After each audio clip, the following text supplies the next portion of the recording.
आजी सैनिक आहे ते. आजी माझी सैनिक आहे.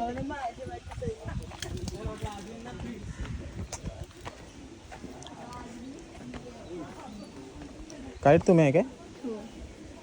हां. कॅमेरा तिकीट असेल तर जातानाच फोटो व्हिडिओज काढत चला, कारण एक्झिटचा रस्ता वेगळा आहे. नमस्कार, मी ऋषाली प्राचीन कोकणमध्ये आपले स्वागत करते. Konkan tourism development and research centre ही आमची संस्था आहे. आम्ही येथे पर्यटनातून रोजगार निर्मिती हा विषय घेऊन आम्ही येथे काम करीत आहोत. आपली संस्कृती निसर्गातून फुललेली आहे. पूर्वजांनी विविध वनस्पती व प्राणी यांना दैवत्व बहाल करून त्यांच्याविषयी कृतज्ञता व्यक्त केली आहे. पूर्वी प्रत्येक गावात राखीव जंगल असे, त्याला देवराई असे म्हणत. त्यातील वनस्पती व प्राणी यांची हत्या केल्यास पाप समजले जाईल. विविध धार्मिक ग्रंथांचा अभ्यास करून आम्ही येथे नक्षत्र बाग तयार केली आहे. प्रत्येकाच्या जन्म नक्षत्रानुसार एक वृक्ष आराध वृक्ष म्हणून मानला जातो. त्याची पूजा अर्चा केल्यास त्या व्यक्तीला धनसौख्य आरोग्य प्राप्त होते. एक्झिट करताना तुम्ही तो बोर्ड वाचू शकता.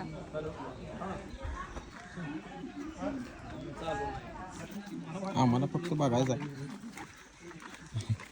हा पिंपळपार आहे. आपण कोकणी माणसं वड पिंपळांना पवित्र मानतो, तसेच त्यांना दीर्घायुष्याची प्रतीकही मानलेली आहे.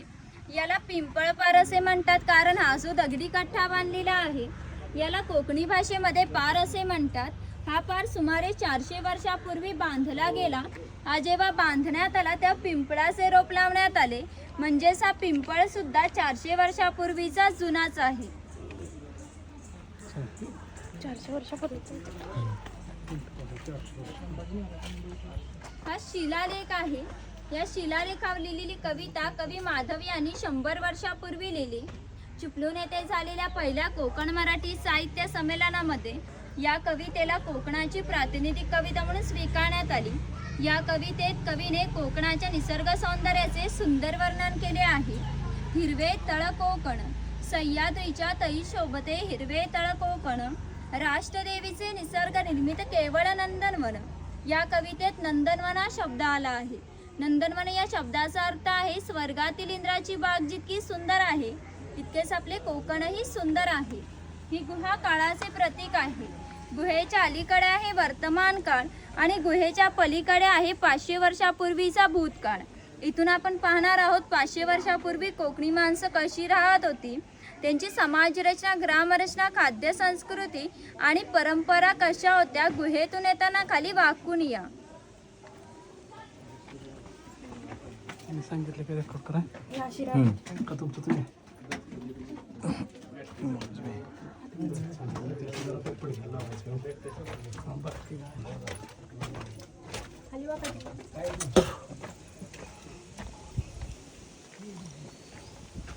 मॅडम चला चला मॅडम चला. होय सांग ना, मला सांग, आम्ही ऐकणार आहे की. हे कोकमचे झाड आहे. याला जी फळे येतात त्यांच्यापासून कोकम सरबत आणि कोकम आगळ तयार होते. तसेच त्यांच्या बियांपासून तेल तयार होते. त्या तेलाचा उपयोग कैलास जीवनसारख्या क्रीममध्ये केला जातो. त्यांच्या फळांच्या सालींपासून आमसुले तयार होतात. कुठली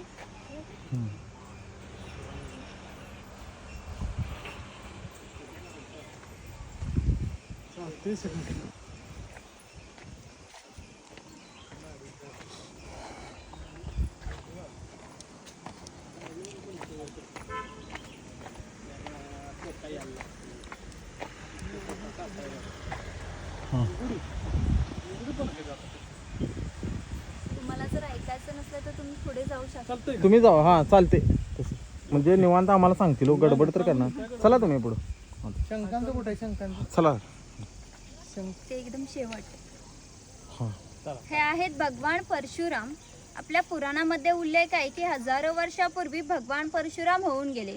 त्यांनी संपूर्ण पृथ्वी जिंकून घेतली आणि जिंकून घेतलेली सर्व पृथ्वी त्यांनी दान केली. दान केलेली कोणतीही गोष्ट आपण स्वतःसाठी वापरू शकत नाही, परंतु त्यांना राहण्यासाठी भूमी आवश्यक होती. आपण ज्या ठिकाणी उभे आहोत त्या ठिकाणी हजारो वर्षापूर्वी समुद्र होता. त्यांनी त्याच्याशी युद्ध केले आणि त्याला 40 ते 50 किलोमीटर पाठीमागे ढकलले आणि या सुंदर कोकण प्रदेशाची निर्मिती केली. या कोकण प्रदेशाला परशुरामाची भूमी असेही म्हटले जाते. हे सारे कोकण दऱ्याखोऱ्याने वेढलेले आहे. सूर्याची किरणे जमिनीपर्यंत पोहोचू शकत नाही एवढी दाट अरण्य, वाघ, अस्वल, गवेडे यांसारखी जंगली श्वापदे, 200 ते 250 प्रकारचे औषधी वनस्पती, शेकडो प्रकारचे मासे, दुर्मिळ कासवे, सुसर, मगर यांसारखे प्राणी ते पाहायला मिळतील. कोकणामध्ये लाल रंगाचा जांबा नावाचा दगड मिळतो. जांबा दगडाचा हा जो पक्का रोड बांधला आहे याला कोकणी भाषेमध्ये पाखाडी असे म्हणतात. ही पाखाडी सुमारे 400 वर्षापूर्वी बांधली गेली. ती गणपतीच्या देवळापर्यंत होती. काळाच्या ओघात ती नष्ट झाली. आता ती आपल्या प्राचीन कोकणमध्ये शिल्लक राहिलेली पाहायला मिळेल. पूर्वी सामान्यपणे अशा पाखाड्या ग्रामदेवतेकडे जाण्यासाठी बांधल्या जात असत. आपण सुद्धा या पाखाडीने प्राचीन कोकणमधील ग्रामदेवतेकडे जाणार आहोत.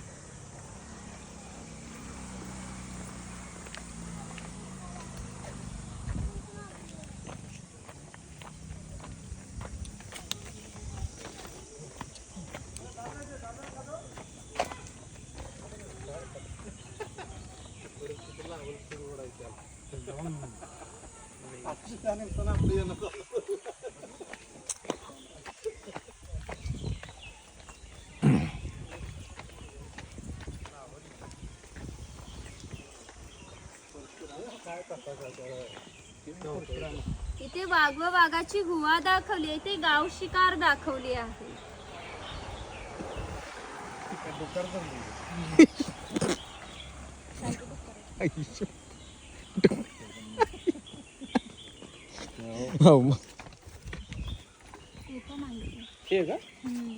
कोकम आहे का? बघू जरा दाखवा कोकम कसा कशा पद्धतीचा. थोडा बरं थोडा रस निघतो त्यातनं. आता काय माहिती आपल्याला रस निघतो. खाल्लं चालतं ना? फोडून खाल्ली नाही पंक्चर करतो आधी त्याला. अच्छा यातला हा गर काय खायचा आहे का फक्त सालच खायचे मॅडम? काय खायचं त्याच्यात? हे वरती बघ, वरती सगळे कोकमच लागले झाडाला. हा ती बी पण तोंडात टाकली तरी चालते. प्रियांकाला एक द्या फूड आमच्या. प्रियांका घे बघ. हा, एक कुणाला पण नाही. दोन खायचं. घे स्नॅकला चालतं ते. हां टाकून आला टाकून देत नाही. हे चिरफळाचे झाड आहे. मला पण चिरफळाची फळे जंतुनाशक असतात. ठीक आहे. तसेच त्यांचा वापर शेतकरी धान्य साठवण्यासाठी करतात आणि गरम मसाल्यांसारख्या पदार्थांमध्ये याचा वापर केला जातो. कुठलं चिरफळाचं? त्रिफळ कोकणामध्ये त्याला चिरफळ बोलतात. त्रिफळ चिरफळ का? हा हा ते नाही का असं फुटलेलं असते. हे कोण मॅडम? इथे माडीवाला दाखवलाय, ताडी माडी काढणारा. ताडे माडेवाला. तिकडे पण एक पडलाय बघ. घे हा तिकडे एक फळ पडले हो तिकडे.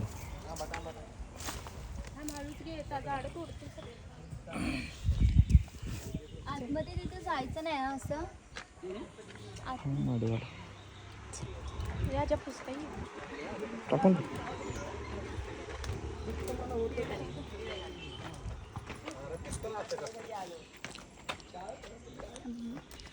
सर तुम्ही कॅमेरा आयडी द्या तिथे काउंटरला.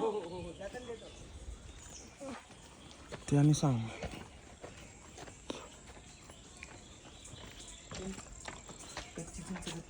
कॅमेरा पेक्षा डेंजर क्लिअरिटी. हे ग्रामदेवतेचं मंदिर आहे. पूर्वी धार्मिक संस्थाच गाव नियंत्रित करत असत. गावातील गावकरी ते एकत्र येत असत. गावातील 2 व्यक्तींची भांडणं झाली तर सगळा गाव एकत्र येऊन गावप्रमुख त्यांच्यासमोर न्यायदान करीत असे.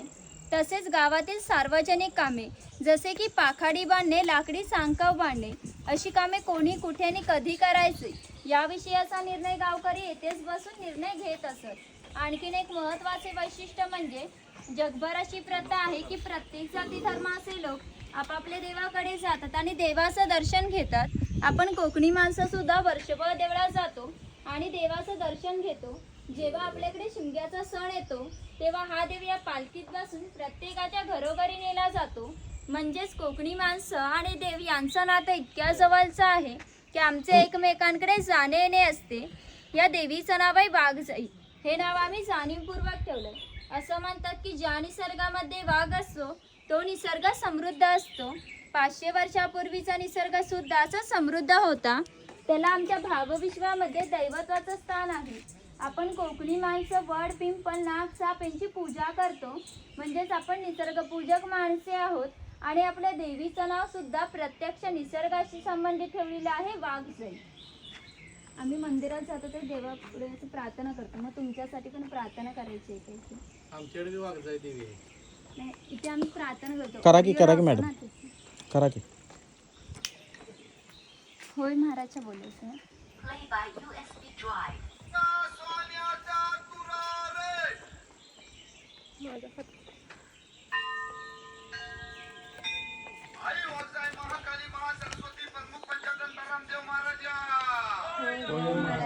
आज वया प्राचीन कोकण बघायला लांब लांब पर्यटक आलेले आहे. तर आपली सगळी पोरा टोरा बाया माणसं म्हातारे कोतारे सगळे तुझ्या पायाची दर्शन घ्यायला आलेले आहे. तर कोणाची ढोकळा कोपरा दुखत असतील, कोणाला डायबिटीस झालेला असेल, कोणाची बायपास झालेली असेल, तर आता मी काय तुला सगळं सांगित राहत नाही आहे. पण जी काय त्यांच्या मागं इडापिडा असेल, वाकडा तिकडा असेल तर सगळं दूर कर रे महाराजा. ह्यांच्यावर कोणी करणी केला नसेल, कोणी भुताटकी केला नसेल, कोणी देव घातला नसेल, तर तू सीमेचा रखवाली हाय. तर सगळं सीमेच्या बाहेर चिरून टाक आणि इथं आलेल्या पंचविघ्याला धक्का लाव देव नको रे महाराजा. त्यांची कोणला पोरगी भेटत नसेल, कोणला पोरगा भेटत नसेल, कोण लग्नाचं अडकलेलं असतील आणि ज्यांची लग्न झालेली आहेत त्यांना चांगली पोराटोरा होऊ दे आणि त्या पोराटोरांचं लय डिग्री पर्यंत शिक्षण होऊ दे महाराजा. अया शिक्षण झालेल्या पोरांना मनासारखी नोकरी भेटू दे आणि जर का साहेबांजवळ गणपती हरी राजा द्याला नाही तर त्या साहेबाचं काय करायचं तर तुला नाव आहे रे महाराजा. का देवा महाराजा हो लोक इथं जुनं कोकण बघी आलेलं आहे. तसं प्रत्येकाचं आपापलं गाव असेल, गावात घरदार असेल, जमीन जुमला झाडामाडा असतील, गावाकडे म्हातारी कोतारी माणसं असतील, ही सगळी ह्यांचीकडे वाटेला डोलं लावून बसलेली असतील. या सगळ्यांना भेटायला जायची ह्यांना बुद्धी दे रे महाराजा. या सगळ्यांच्या वती नारळ देऊन तुला गाळाने घालतावाय.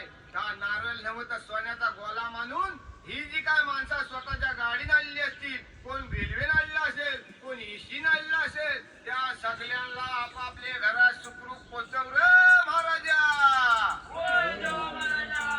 सगळ्यांच्या कामाधंद्यात गुरा ढोरात बरकत दे आणि पुढच्या वर्षी पण होया पर्यटक तुझ्या चरणी येतील. अशी त्यांच्या पायात ताकद दे, बुद्धी दे आणि त्यांची रखवाली कर रे महाराजा.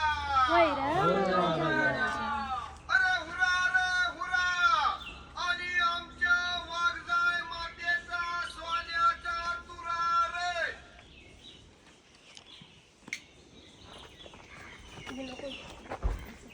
हे आमची काही पारंपरिक वाद्य आहेत. लाकडी ढोल, मातीचे ताशे. यांचा खालील भाग मातीचा बनवलाय. हे ताशे 110 वर्षापूर्वीचे जुनेच आहेत. वाजवणारे जर कसबी असतील तर त्यांचा आवाज 1 ते 2 किलोमीटर पर्यंत जात असे. पूर्वी यांचा वापर संदेशवन व धार्मिक कार्यात केला जायचा. एवढी जुनी आहे ती.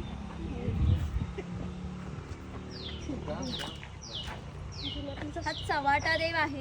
असं म्हणतात की कोकणात भरपूर भूतं असतात. कोकणी वासियांची अशी श्रद्धा आहे की हा देव त्यांच्यावर नियंत्रण ठेवतो. म्हणजे याला शिमग्याला गाराणे घातले जाते आणि पशुबळीही दिली जाते. ही विरगळ आहे वीरप्राप्ती लोकांचे प्रतीक चिन्ह.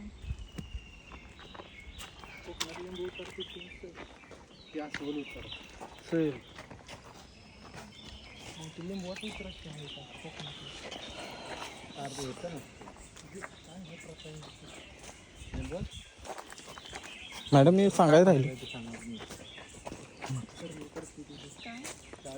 सांगा. इथे कडक लक्ष्मी दाखवले आहे. पोतराज लोक जे स्वतःला फटक्याने चापकाने मारून दाखवतात त्यांना कडक लक्ष्मी असे म्हणतात. करणे बाधा केलेलं कुठं असतं होतं मॅडम? काय म्हणतो तुला? ते गंभीर प्रश्न विचारलो. बायंगी म्हणायचं त्याला, बायंगी. बायंगी चल की पुढं. आपल्याकडे ते चिटू म्हटलं बायंगी असते. चिटकाय लागले ते खायला. तिथेच थांबा, पोलीस मगर सोडलं.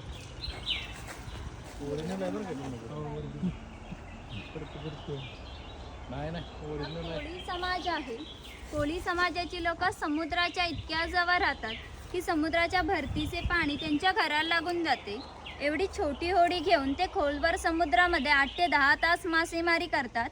कधी कधी समुद्राच्या उसळणाऱ्या लाटा यांच्या होडीपेक्षाही खूप मोठे असतात, तरी ते कुशलतेने होडी वळवतात आणि पहाटेच्या वेळी परत घरी येतात.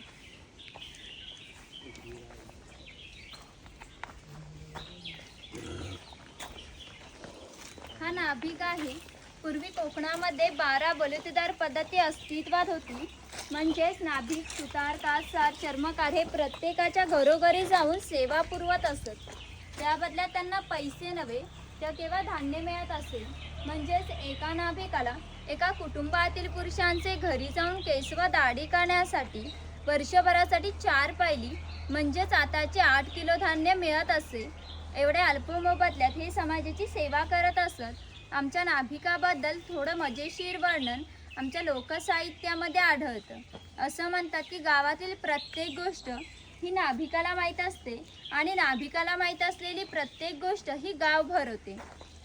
आता तुम्हाला ते ज्या अर्थे आमच्या नाभिकाला समजले त्या अर्थे आमच्या संपूर्ण गावाला समजले.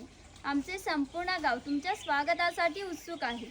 प्रथेप्रमाणे आपण पहिले खोतांच्या घरी जाऊ, मग गावात फेरफटका मारू.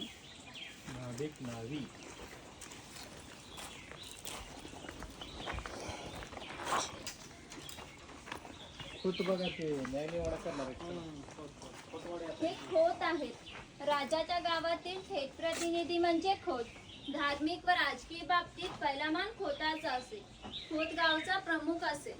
गावात न्यायदान करणे, महसूल गोळा करणे, कायदा व सुव्यवस्था सांभाळणे इत्यादी कामे खोतांची असतात. खोत लोक जमीनदार असत. सर्वसामान्यपणे सुखवस्तू असत. त्यांच्या बसण्याच्या लग्जीवर नसते की ते ऐशोआरामाचे जीवन जगायची याची तुम्हाला कल्पना येईल. ही खोतांची बायको आहे. कोकणी स्त्रिया सुंदरी होत्या आणि शूरी होत्या, परंतु त्यांना स्वातंत्र्य नव्हते.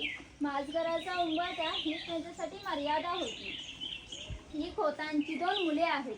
ते आपला परंपरागत खेळ सोंगट्या खेळत आहेत. हा खेळ महाभारतामध्ये धर्मराज व दुर्योधन यांच्यामध्ये द्यूत या नावाने खेळला गेला. हस्तिनांची फाशी असतात व शंखांच्या कवड्या असतात. ते टाकून विशिष्ट प्रकारचे दान मागितले जाते. ह्या सोंगट्या पुढे मागे सरकवून हा खेळ खेळला जातो. खेळणारे जर कसबी असतील तर हा खेळ 1 ते 2 सहज रंगत असेल इतका मजेशीर खेळ असेल.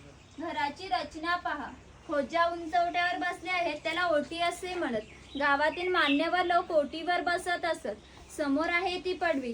गावातील सर्वसामान्य लोक पडवीत बसत असत. खोतांच्या उजव्या बाजूला देवघर, खोतांच्या डाव्या बाजूला स्वयंपाकघर, खोतांच्या मागे माजघर म्हणजेच पूर्वीची बेडरूम. सर आतमध्ये नाही जायचं. घराचे छप्पर पहा. वरती छोटे छप्पर, मध्ये गॅप, खाली मोठे छप्पर. कोकणामध्ये फार उष्णता असते. ती उष्णता सतत त्या गॅपमधून बाहेर जाते व बाहेरील थंड आपली घरात जागा घेते व घरातील वातावरण थंड राहते. घरासमोर अंगण आहे. अंगणात तुवास आहे. अंगण हे कोकणी घरांचं वैशिष्ट्य आहे. तुम्हाला एकही कोकणी घर असं दिसणार नाही ज्यापुढे अंगण नाही किंवा तुवास नाही. ते काही अडकित्यांचे प्रकार दाखवले आहेत. काय सोन्याचा आहे का एखादा? नाही. हा? नाही. त्यानंतर इकडे या जायला हे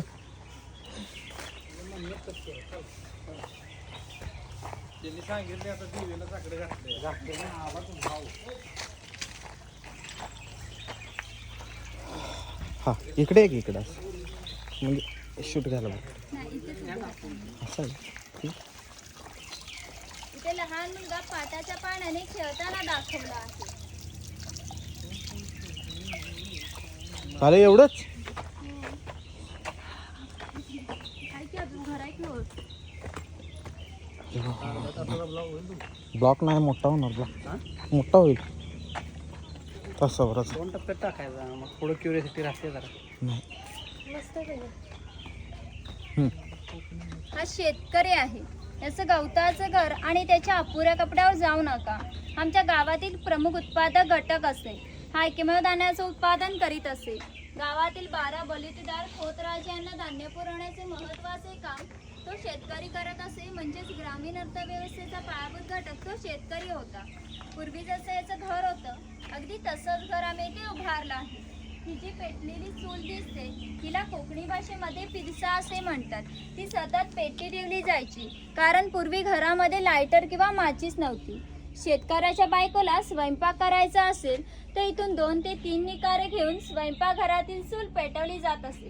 हा जर विस्त विसला तर घरामध्ये 2 गारगोट्या ठेवल्या जात असत. त्या एकमेकांवर घासून विस्तव करावा लागत असे. ही खोईनी आहे. हिचा वापर मासे पकडण्यासाठी केला जायचा. पाठीमागे वेलीने बांधून ही पाण्यात ठेवले जाते. याच्या अंतर्गत रचना अशी की आत गेलेला मासा परत बाहेर येऊ शकत नाही. ही शेणाने सारवलेली टोपली आहे.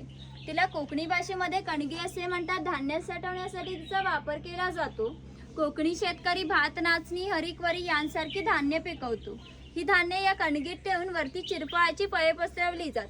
वरती झाकण लावून बाहेरून शेणामातीने लिंपून ठेवली जात व आतील धान्य 2 ते 3 वर्ष सहज पिकत असत. अजूनही ठाणे जिल्ह्यातील वनवासी लोक याच पद्धतीने धान्य साठवतात. ही शेतकऱ्याची बायको आहे. ती शेतकऱ्याची मुलगी आहे. हा पाळणा शेतकऱ्याच्या घरी कायमस्वरूपी टांगून ठेवला आहे कारण शेतकऱ्याच्या घरी दरवर्षी पाळणा आलाच असे. म्हणजेच प्रत्येक शेतकऱ्याला 8 ते 10 मुले असत. पूर्वीच्या काळी एकत्र कुटुंब पद्धती अस्तित्वात होती. हे उचल आहे. हिचा वापर कपडे सुकत घालण्यासाठी केला जायचा. घरामध्ये गौरी गणपतीचा सण दाखवला आहे. आपल्याकडे वनवासी म्हणू नका बरं का, आदिवासी म्हणा. वनवासी वेगळा आणि आदिवासी वेगळा. आदिवासी म्हणजे पहिल्यापासून इथं वास करतात. वनवासी म्हणजे रामाला 14 वर्ष वनवास लागला. महत्व कमी होते त्याने. हा कुंभार आहे. गावातील मातीशी संबंधित सर्व कामे कुंभार करीत असे. गणपतीचे दिवस आले की लाल मातीचे गणपती तयार करणे, उन्हाळा आला की मातीची मडकी तयार करणे, दिवाळीच्या वेळेला पंत्या तयार करून प्रत्येकाच्या घरोघरी पोहोचवण्याचे काम हा कुंभार करीत असे. एखाद्याचे घर बांधायचे असेल तर तो घरी जाऊन कौले तयार करून देत असे. हे जे सफेद रंगाचे मडके दिसते ते माडी काढायचे मडके आहे. कोकणामध्ये नारळाची झाडे मोठ्या प्रमाणात असतात. त्यांना नारळ येण्याआधी पोय येते. त्या पोईला आडवा काप दिला जातो व बाजूने विशिष्ट प्रकारचा झाडपाला लावला जातो. तो झाडपाला आतील माडी शोषून घेतो व थेंब थेंब घालणारी माडी मडके वरचीवर धरून साठवली जाते. काळाच्या ओघात 12 बलुतेदारांचे व्यवसाय नष्ट झाले परंतु माडी काढण्याचा व्यवसाय अजूनही व्यवस्थित चालू आहे. कुंभाराचा नाही, माडी काढली. कुठे कुठे बसतो माडी?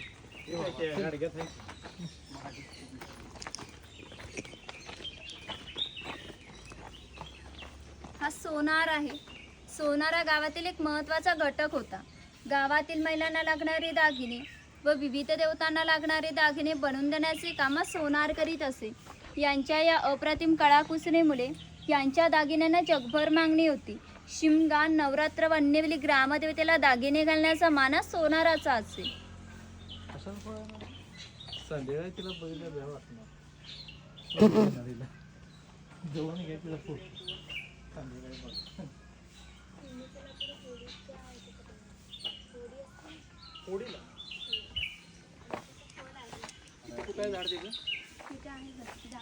काय म्हणला? शिवण हे काय? पण असतील. हे काय करते? शिवणचं बी आहे. ह्याचं काय करते? लाकूड. नाही, ती गाई वगैरे आणि पक्षी वगैरे खातात फळाची आणि होडीसाठी वापरतात. ते होडीसाठी ती लाकूड वापरतात. त्या झाडाचं हा वाणी आहे. चौल, राजापूर, दाभोळे या कोकणातील बंदरांना 5000 वर्षापूर्वीचा इतिहास आहे. या बंदरांमधून भारतीय व्यापाऱ्यांनी जगाशी व्यापार केला.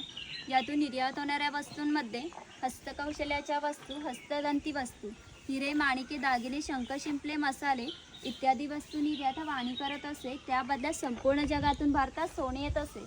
म्हणजेच भारताने जे सुवर्ण गणवले त्याचे प्रवेशद्वारी कोकणची बंदरे होती.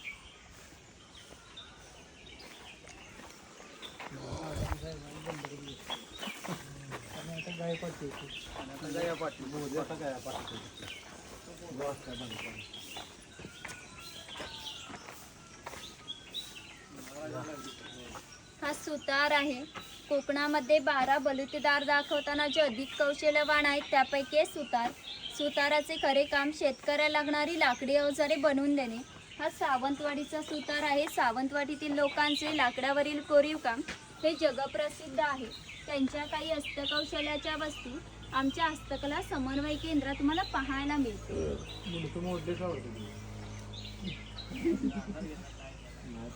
ते दरवेळी दाखवलाय अस्वलाचा खेळ करताना, इथे गारुडी दाखवलाय सापाचा खेळ करताना.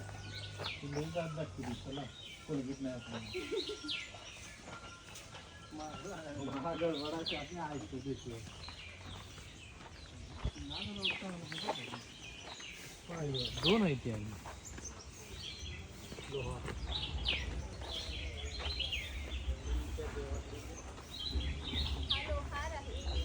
ज्याप्रमाणे शेतकऱ्याला लागणारी लाकडी अवजारे बनवून देण्याचे काम सुतार करीत असे, त्याचप्रमाणे शेतकऱ्याला लागणारी लोखंडी अवजारे बनवून देण्याचे काम हा लोहार करीत असे. उदाहरणार्थ कोयता, कुऱ्हाड, नागराचे फाळ इत्यादी. 500 वर्षापूर्वी कोकणाची राजकीय परिस्थिती अस्थिर होती. बरेचसे लोक सैन्यामध्ये होते. त्यांना लागणाऱ्या लोखंडी धाई व तलवारी बनवून देण्याचे काम हा लोहार करीत असे. याचे वैशिष्ट्य म्हणजे कोकणातील खोत व मराठा यांच्याकडे काहीशा वर्षापूर्वीच्या तलवारी आहेत. त्यांना अजूनही गंज आलेला नाही. दर दसऱ्याला त्यांची पूजा केली जाते. शंभो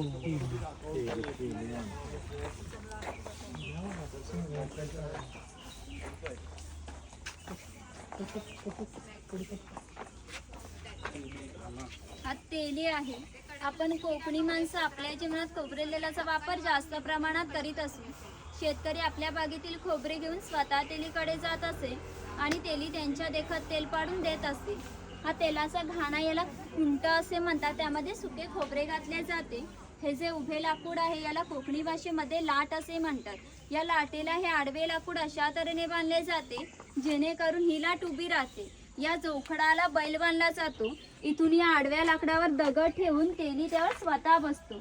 एवढं सगळं वजन घेऊन बैल गोल फिरवला जातो व आतील खोबरे रगडून त्याचे तेल निघते. ते तेल भरून काढायचे असेल तर प्रथम जोखडाचा बैल सोडायचा. जोखड बाजूला केला जातो, आडवे लाकूड बाजूला केले जाते व ही लाट बाजूला केली जाते व आतील तेल भरून काढले जाते. पुन्हा नवीन तेल पाडायचे असेल तर पुन्हा सगळं क्रमवार जोडून नवीन तेल पाडले जायचे. म्हणजेच पूर्वी तेलाला 6 ते 1.5 पसा तेल काढण्यासाठी 1 ते 1.5 तास मेहनत घ्यावी लागत असे. गोळा बांधलाय म्हणजे त्याला इकडचं दिसलं नाही पाहिजे. हो सुट्टीच नाही. बकुळा बाई आहे बांबूची वासा हा बुरुड आहे. पूर्वी प्रत्येक व्यवसाय जातनीय होता. व्यवसाय निवडीचे स्वातंत्र्य नव्हते. आपापल्या जातीचा व्यवसाय करावा लागत असे. म्हणजेच बांबूंच्या वस्तू बनवून देण्याचे काम हा बुरुड करत असे. ही कणगी तयार करून घरामध्ये नेऊन त्यामध्ये धान्य ठेवले जायचे. बाहेरून शेणामातीने लिंपून ठेवण्याचे काम शेतकऱ्याचे असे. अशी श्रमविभागणी केलेली होती. हे सूप आहे. फुलांची परडी आहे. ही रोवळी आहे. हिचा वापर धान्य धुण्यासाठी व धार्मिक कार्यात केला जातो. आपल्याकडे जेव्हा शुभ कार्य असते तेव्हा घरातील कुमारिका व सौभाग्यवती स्त्रिया या रोवणीमध्ये दिवा पेटून उभ्या असतात. हा दिवस शुभ कार्य पार पाडण्याच्या आधी विजला तर अशुभ मानले जाते.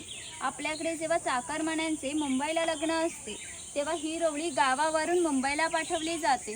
कारण मुंबईला सर्व वस्तू मिळू शकतात पण ही रोवळी मिळू शकत नाही. मग म्हणून तर टीम सांगते ना. अरे लग्न असतं तेव्हा लुप्त झालेल्या वस्तू सांगतात. लुप्त झालेलं नाही ते आपण सगळं लुप्त झालेलं नाही. असं म्हणा. ते आता गारुडी लुप्त झाले नागच नाही ते. आपल्याकडे आहे ती बांबू आहेत ना त्याच्यामुळे आता माणसं नाग झाली ती. हो. संध्याकाळी 7 नंतर नागोबाच असते.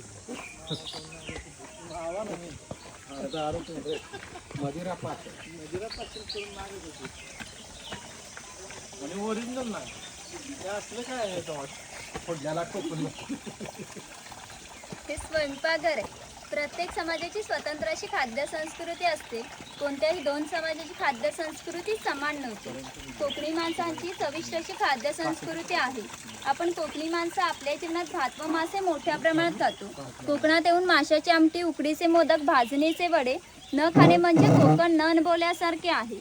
पूर्वी घरामध्ये दगड मातीच्या वस्तू असत. हे जे जातणीसारखे दिसते त्याला घिरड असे म्हणतात. जातणीमध्ये धान्य दळ निघते. घिरटामध्ये भात घातले जाते तेव्हा अख्खा तांदूळ बाहेर निघतो, कोंडा बाजूला होतो. हे शेवया काढायचे लाकडी यंत्र आहे आणि ते लोखंडी यंत्र आहे. हे मोदक पात्र आहे म्हणजेच कोकणी कुकर. यामध्ये खाली पाणी ठेवले जाते. या चाळणीवर केळीचे पान ठेवून त्यावर मोदक ठेवले जातात व हे मोदक पात्र चुलीवर ठेवले जाते व आतील मोदक शिजून निघतात. हे पुरण यंत्र आहे. यामध्ये शिजलेली डाळ घातली जाते व हे रॉड उलट सुलट फिरवले जातात जेणेकरून आतील डाळ लाटूनच्या गोड अशा पुरणपोळ्या होतात. ती चहाची किटली आहे. तो टिफिन बॉक्स आहे. वरती पाण्याचा तांब्या, खाली 3 डबे, बाजूला 2 चमचे, दोन्ही बाजूने लॉक केलेले आहेत. इथे लाकडी चमच्यांचे काही प्रकार दाखवले. ही दगडी उखळ आहे. यामध्ये पूर्वी भाताचे पोहे काढले जात असत.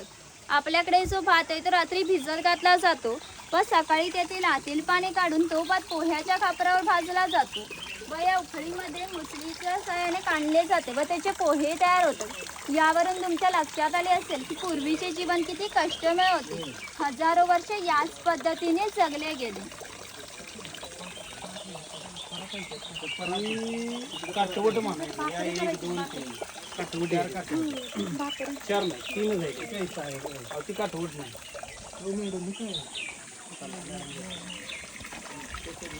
हा मॅडमांना गडबड आहे. इथे म्हावरं बाजार दाखवला आहे. मासली यात सुरमई काय दिसतो ना. आपल्याला आवडते ती गोष्ट नाही. तुमचं कुठलं कोल्हापूर. हा कासार आहे. मगाशी सांगितल्याप्रमाणे 12 बलुतेदार प्रत्येकाच्या घरोघरी जाऊन सेवा पुरवत असत. त्याचप्रमाणे हा कासार मुलीच्या घरी आला आहे. हे या मुलीचे घर आहे. पूर्वी कोकणी मुलींची लग्ने वयाच्या 8व्या व 10व्या वर्षी होत असत. तोपर्यंत हा कासार मुलीला बांगड्या घालण्याचा कोणताही मोबदला घेत नसे. ज्यावेळेला मुलीचे लग्न होईल त्यावेळेला मुलीचे वडील या कासाराला एक छोटासा सोन्याचा दागिना देत असे. याच्या व्यतिरिक्त या लोकांना कोणताही मोबदला मिळत नसे. म्हणजेच हा कासार या मुलीला 8 ते 10 वर्षे क्रेडिट देत असे. पूर्वीची समाज रचना हे एकमेकांच्या विश्वासावर आधारलेली होती. थोडक्यात 12 बलुतेदार आपले काम कोणत्याही नफेतोट्याचा विचार न करता केवळ कर्तव्य म्हणून करत होते.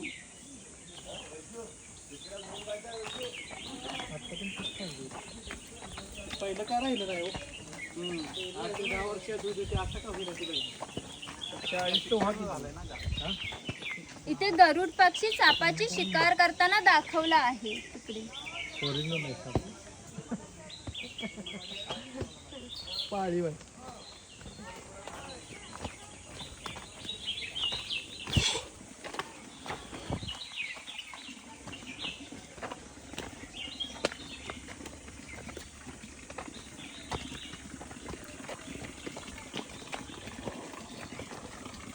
ओरिजिन 4 2 सोडाय पाहिजे. कासव ठेवले असते चालला. ते पाणी उलटते. कासव झाला पॅकच करायचे. काय बांधायचे नाही पण अगोदर असंच असायचं. फीडबॅक म्हणजे तुम्ही तुमचं काय असेल ते मांडा. एकामेकाचं पाय बांधायचं म्हणजे. हा पाणवठा आहे. पूर्वी प्रत्येक गावात भरपूर मोठे जंगल होते. त्यामुळे प्रत्येक गावात मोठ्या प्रमाणात पाणी उपलब्ध होत असे.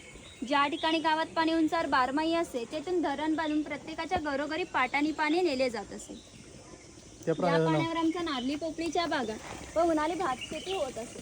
उन्हाळी भात शेतीसाठी भरपूर पाणी लागत असे. तेवढे पाणी प्रत्येक गावात उपलब्ध होत असे. ग्रामदेवतेंकर पाणवठा ऐकल्या ठिकाणी ज्या ठिकाणी सर्व गाव एकत्र येत असत. लहान मुले मासेमारी करण्यासाठी, त्या कपडे धुण्यासाठी व पाणी भरण्यासाठी, गुराखांसारख्या व्यावसायिक गुरांना पाणी पाजण्यासाठी, म्हणजेच ग्रामीण जीवनाचा मध्यवर्त केंद्र पाणवठा होय. वरती खवले मांजर दाखवला आहे. इकडं केसार आहे. तिकडे वरती खवले बांधर नाही. इकडे खवले बांधर शेजारी काय आहे केसार आहे. लहान मांजर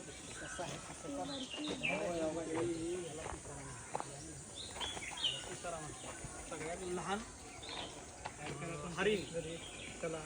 त्याला लाजाळ हरिण म्हणतात. याला चर्मकार म्हणतात. कुठे हा खाली बघायला नाही. मी त्याच्यावर पाय दिला म्हणून तुम्ही म्हणलं.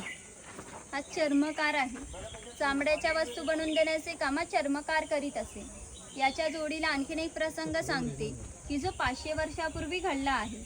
इथून 80 किलोमीटर अंतरावर मार्लेश्वर नावाचे देवस्थान आहे. एका पर्वतात एक मोठी गुहा आहे. त्या गुहेमध्ये एक शंकराची पिंड आहे. आणखीन एक वैशिष्ट्य म्हणजे त्या गुहेमध्ये अजूनही जिवंत साप आहेत. पूर्वी मार्लेश्वर देविका गावात राहत होते.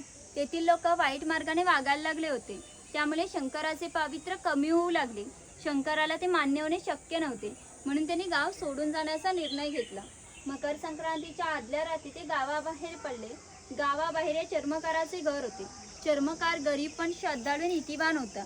शंकराने कोणत्याही जातीपातीचा विचार न करता या चर्मकाराला मशाल दाखवण्याची विनंती केली. चर्मकाराने सुद्धा अतिथी देवो भव समजून मशाल दाखवण्याची सुरुवात केली. शंकराचे आज ज्या ठिकाणी मार्लेश्वर आहे त्या ठिकाणी जाऊन आपले खरे रूप प्रकट केले आणि या चर्मकाराला दर्शन दिले व सांगितले, यापुढे मी याच ठिकाणी राहणार आहे. या गोष्टीला जवळजवळ 500 वर्ष झाली. आजही मकर संक्रांतीला शंकराची मूळ गावातून पालखी निघते. तिला मशाल दाखवण्याचे काम चर्मकाराचा आजचा वंशज करतो. म्हणजेच मार्लेश्वर हे असे देवस्थान आहे जिथे कोणत्याही प्रकारचा जातीभेद मानला जात नाही. तुम्ही जर श्रद्धाळू असाल तर तुम्हाला तो नक्कीच पावेल. इथून पुढे मार्लेश्वराची प्रतिकृती तयार केली, तिचे तुम्ही दर्शन घ्या. कुठं पुढे पुढे पुढे म्हणजे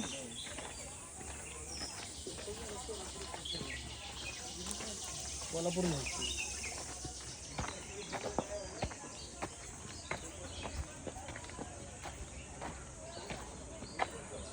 इथून पुढे मार्लेश्वराची प्रतिकृती तयार केली, तिचे दर्शन घेऊन इथूनच वरती यायचे. मार्लेश्वरला जाऊन आलोय मॅडम आम्ही आता. चल ये.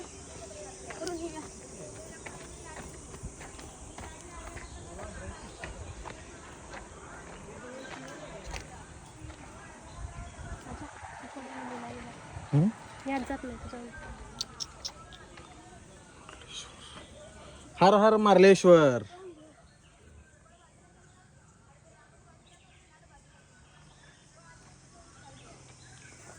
चला मस्त. चला दमला. पाय दुकानात शान आहे तिकडच आणि मॅजिक गार्डन बघून. चला फास्ट. खायचं आहे. खायचं तिकीट कुठं आहे तुमच्याकडे आहे ना? माझ्याकडे चला लवकर ते सांगतील. आपली बातम्या अधुरी राहील.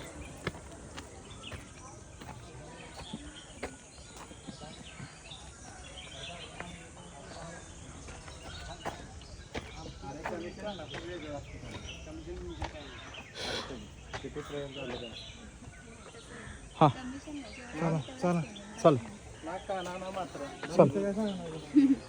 इथं काय सांगणार? हा धनगर आहे. धनगर या मराठी शब्दाचा अर्थ आहे ज्याच्याकडे भरपूर धन आहे. पूर्वी हा धनगर समाज इतक्या दुर्गम ठिकाणी राहत असे की त्यांचा पहिला बस स्टॉप त्यांच्यापासून 10 ते 12 किलोमीटर अंतरावर असे. हे लोक जेव्हा गावात येत असत त्या त्यांच्या पाय चामड्याच्या वाहना, हातात घुंगराची काठी व खांद्यावर पाटकी घुंगडी अशा वेशभूषेत येत असत. असे असले तरी प्रत्येक धनगर 100 ते 125 गायींचा, 5 ते 25 म्हशींचा मालक असे. प्रत्येक गाई म्हशीची किंमत 8 ते 10 हजारापर्यंत असे आणि त्यांची विक्री करायचे म्हटले तर काही लाखात जात असे. एवढ्या धनसंपत्तीचा मालक हा धनगर होता. कोकणी माणसांची राहणीमान साधी असल्याने यांची राहणी सुद्धा साधीच होती. ही बकरीची गोठी आहे. जंगली श्वापदांपासून संरक्षण होण्यासाठी ह्याची उंचावर बांधली आहे. त्याच्या आतमध्ये 2 बांबूंमध्ये फट आहे, कारण त्यांनी केलेल्या मेहनतीतून बाहेर पडले. छपराची रचना जरी उघडदोघड असली तरी कितीही पाऊस आला तरी पावसाचे पाणी आतमध्ये जाऊ शकते. मेंढ्या पाहत होती ना, इकडचं सगळं मिक्स आहे. हो इकडं कशा आहे मेंढ्या, वाघ, बकरीची काठी. हे पण ते गोंगडं तेवढं टाका बघा मॅडम, ते अंगावर रग टाका. तुम्ही फीडबॅक मध्ये लिहू शकता. अहो इतकं लक्षात राहणार नाही आपलं. आम्ही तुम्हाला सांगतो, तुम्ही नोट करा. आता ते फोटो काढायला पाहिजे होते, म्हणजे प्रत्येक वेळी मेन्शन करता. परसू भाऊ कुठं आहेत? हे खैराचे झाड आहे. याच्या आतील लाल रंगाच्या खोडापासून कात तयार केला जातो, जो पानामध्ये लाल रंग येण्यासाठी वापरला जातो. इथून पुढे कात तयार होण्याची प्रक्रिया दाखवली आहे. खैर आहे मनी प्लांट आहे ते. नाही नाही, मनी प्लांट पण आमच्याकडे खैराचं झाड आहे ना, ते असं येत नाही. त्याला काटे असते, येतात काटे ते येतात. मेलई झाड म्हणून मेलई. होय काय तर भट्टी. वरपर्यंत ती वर काय दिसणार त्याला. पुढे आहे खैराचं झाड परत. आणि आपल्या तेवढं उंच जात नाही. हो ते बारीक मोदी आल्यापासून गेले का? खैराचं झाड उंचच असतं. मोदींची आता आमच्याकडं ह्याला का नाही आटपाडीपासून खाली त्या भागात जी झाड आहेत मोस्टली 7 फूट 8 फूट त्याच्यापेक्षा जास्त झाले. खैराचं झाड उंचच असतं. बरं सांगा की चला, ठीक आहे नेक्स्ट. कातबट्टी ब्लॉक आहे. वाढत जाते. हे जे खैराचे झाड आहे ते तोडले जाते आणि त्याच्या आतील भागाचे छोटे छोटे तुकडे केले जातात. पहिले ते 4 मडक्यामध्ये पाण्यासोबत उकळवले जाते. जो लाल रंगाचा पाक तयार होतो तो 5व्या मडक्यामध्ये विशिष्ट तापमानामध्ये उकळवला जातो. तो पाक चांगली सुकत घालून त्याचे छोट्या छोट्या वड्या पाडल्या जातात. ताक तयार होण्याच्या प्रक्रियेला 3 ते 4 महिने लागतात. कळलं? कळलं नाही मला बसायचं. इकडे जायचं वर. हे मचाण आहे. पूर्वी अशा प्रकारची मचाणे प्रमुख बंदरे खिंडींच्या ठिकाणी फार मोठ्या भूप्रदेशावर लक्ष ठेवण्यासाठी उभारली असतात. या मचाणावरून सुमारे 10 ते 12 किलोमीटर पर्यंतचा भूप्रदेश दिसतो. या मचाणावर एका वेळी 3 व्यक्ती चप्पल काढून जाऊ शकतात. तिथे मुखवटे घालून फोटोज काढले तरी चालतील. तिथे आमचं विक्री केंद्र आहे. कोकणी खाद्यपदार्थ, मसाले, लाकडीची खेळणी वगैरे आहेत. काही शॉपिंग करायचं तर करू शकता. शॉपमधून पुढे लास्ट पॉईंट आहे शंख प्रदर्शन. तिथूनच खाली एक्झिट आहे. ID द्या ना, कॅमेरा ID. लास्ट पॉईंट आहे शंख प्रदर्शन. तिथे फोटो व्हिडिओज काढायला अलाउड नाही. बाकी कुठेही काढू शकता. मॅडम हे लावतोस काय? नाही ना, मला काली मिरी नको आहे आहे. हे घ्या मग. एक एक. काली मिरी आहे ती. अहो, ही आता मी लावलेलं होतं रोपं, पण हे लाल होतच नाही.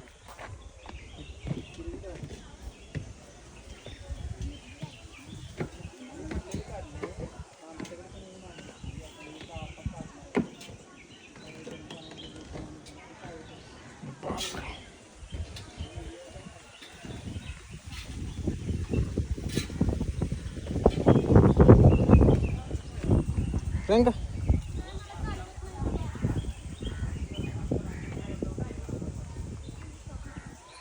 अतिशय खूप छान पद्धतीने गाईड केलेला आहे. त्याबद्दल मॅडमचे खूप खूप धन्यवाद. आणि प्राचीन कोकणचं असं पद्धतीचं हे सांगितलं जातं आणि हे अशा पद्धतीचं सगळं आहे.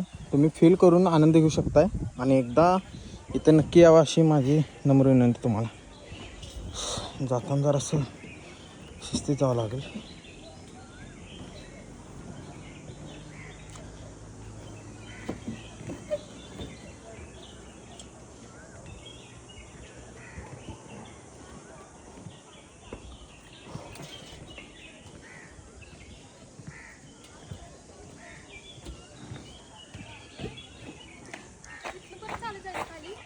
ह्यो नारळ आणि त्यो आंबा.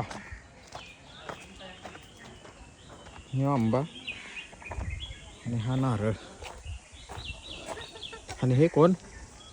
हे फळाने भरलेली टोकरी.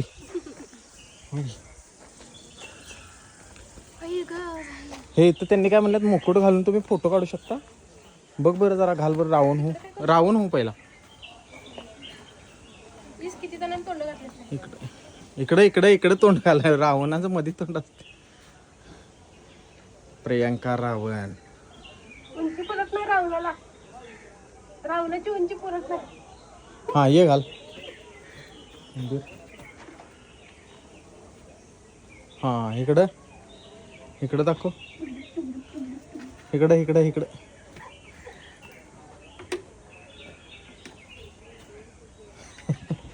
हा आता इकडं इकडं इकडं इकडं इकडं.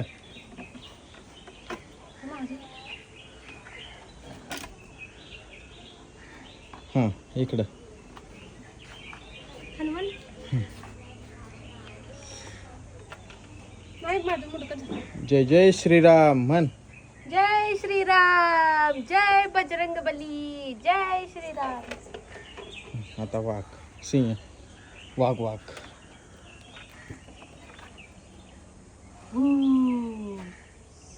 चला. भजन भजन काय नाटकात आहे ते. नाटक आहे सगळं.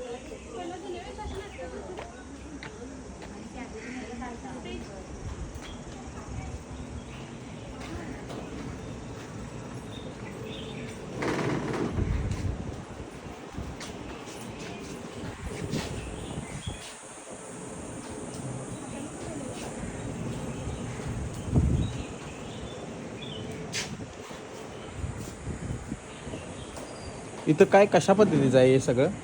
सगळी लाकडी खेळणी आहे सगळी. लाकडी खेळणे आणि खाद्यपदार्थ मसाले वगैरे आहेत. मसाले वगैरे आपल्या इथं एक पे तेच आहेत नारळाच्या बागेमध्ये होणारे आहे. बरं, म्हणजे आपल्या इथंच हे करून तुम्ही पॅकिंग करून निघताय का?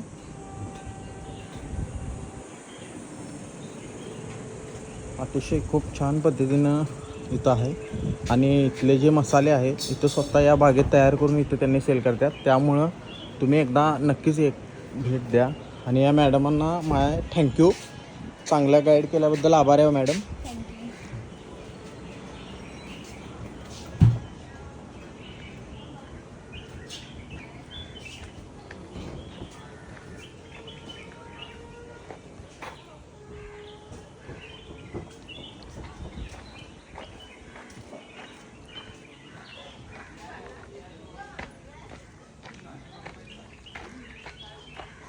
आता हा ब्लॉक इथं संपवणार आहे आणि इथून पुढं नाश्ता वगैरे करायची वेळ झाला. बराच वेळ ब्लॉक चालू होता हा.